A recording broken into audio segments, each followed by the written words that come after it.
আসসালামু আলাইকুম প্রিয় দর্শক, আপনারা যে যেখান থেকে আমার এই ভিডিওটি দেখতে পারতেছেন, আমি সবাইকে জানাই আন্তরিক শুভেচ্ছা এবং অভিনন্দন। আজকে একটি ঘাসের জমিতে এসেছি। এই ঘাসটার নাম হচ্ছে ইন্দোনেশিয়ার স্মার্ট নেপিয়ার ঘাস। এই ঘাসটা গরু, ছাগল, ভেড়া, মহিষ সকল গবাদি পশুর জন্য একটি পুষ্টিকর ঘাস। এই ঘাসটি বর্তমান বাজারে বাংলাদেশের সেরা ঘাস। দেখেন, ইন্দোনেশিয়ান স্মার্ট নেপিয়ার ঘাস যদি আপনি একবার রোপণ করেন, একবার রোপণ করলে কমপক্ষে 5 থেকে 6 বছর পর্যন্ত আপনি এই ঘাসটি গরু ছাগলকে খাওয়াতে পারবেন। পাতাযুক্ত, রসালো, স্বাদযুক্ত এই ঘাস। দেখেন, ইন্দোনেশিয়ান স্মার্ট নেপিয়ার ঘাসে কোনো বিচি হয় না। এই ঘাসে কিন্তু কাটিং হয়ে থাকে। আর এই ঘাস কিন্তু গরু ছাগলকে খাওয়াতে কোনো প্রকার মেশিনের প্রয়োজন হয় না। এখন দেখা যাচ্ছে আপনি খামার গড়েছেন অথবা গড়বেন, তো আমি সে সকল ভাইদেরকে আমি বলবো, যদি আপনারা খামার যে সকল ভাইরা গড়েছেন, তো আপনারা যদি ঘাস এখনও চাষ করে না থাকেন, তাহলে আমি বলবো আপনারা খুব দ্রুত গতিতে আগে ঘাস চাষ করবেন। আর যে সকল ভাইরা খামার গড়বেন উদ্যোগ নিচ্ছেন, তারা অবশ্যই আগে ঘাসটা চাষ করবেন, তারপরে খামারে গরু কিংবা ছাগল তুলবেন। কারণ এই ঘাসটা কিন্তু এই গরু অথবা ছাগল, ভেড়া কিংবা মহিষ অথবা গারল, আপনি এগুলা কোনো কিছু পালন করতে পারবেন না, কিন্তু আপনার আগে ঘাস লাগবে।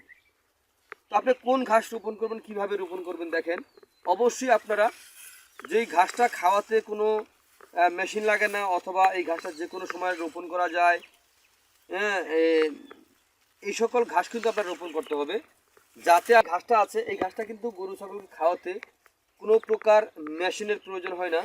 এটা কিন্তু গোড়া থেকে কেটে সামনে দিলে কিন্তু মেশিন তো লাগবেই না। অথবা এই ঘাস খাওয়ালে আপনার দেখবেন যে আপনার গবাদি পশুকে আপনি যে পরিমাণ দানাদার খাদ্য আপনি খাওয়া দিয়েছেন, তার চেয়ে কম লাগবে।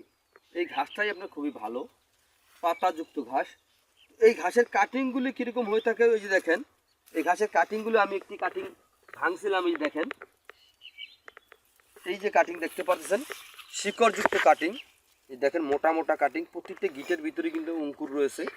এই ঘাসের কাটিংগুলো কিন্তু আপনার, এই দেখেন আমি কিন্তু ভাঙলাম, হাত দিয়ে ভাঙলাম, ছোট একটি।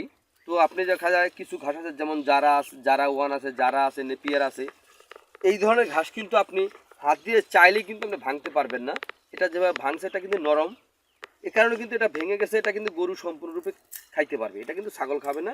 ছাগল শুধু আপনার ডগার পাতা এগুলো খাবে।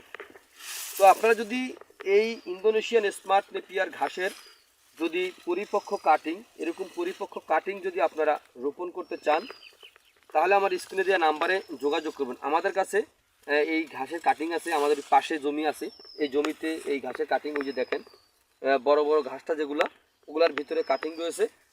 তো এরকম যদি ঘাসের যদি আপনারা কাটিং যদি আপনারা রোপণ করতে চান, তো আমি আবারও বলছি, আমার স্ক্রিনে দেওয়া নাম্বারে যোগাযোগ করবেন। তো আপনারা যে যেখান থেকে আমার এই ভিডিওটি আপনারা দেখতে পারতেছেন, যদি আপনাদের কাছে আমার এই ভিডিওটি ভালো লেগে থাকে, তাহলে আমার চ্যানেলটিকে সাবস্ক্রাইব করে পাশে থাকবেন। পরবর্তী ভিডিওগুলো দেখার আমন্ত্রণ রইল।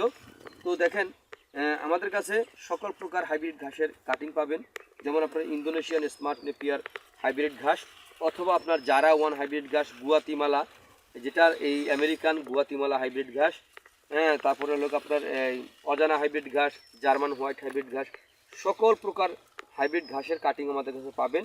তো আপনারা যে যেখান থেকে আমার এই ভিডিওটি দেখতে পারতেছেন, তো আপনারা সকলে ভালো থাকবেন, সুস্থ থাকবেন। আল্লাহ হাফেজ।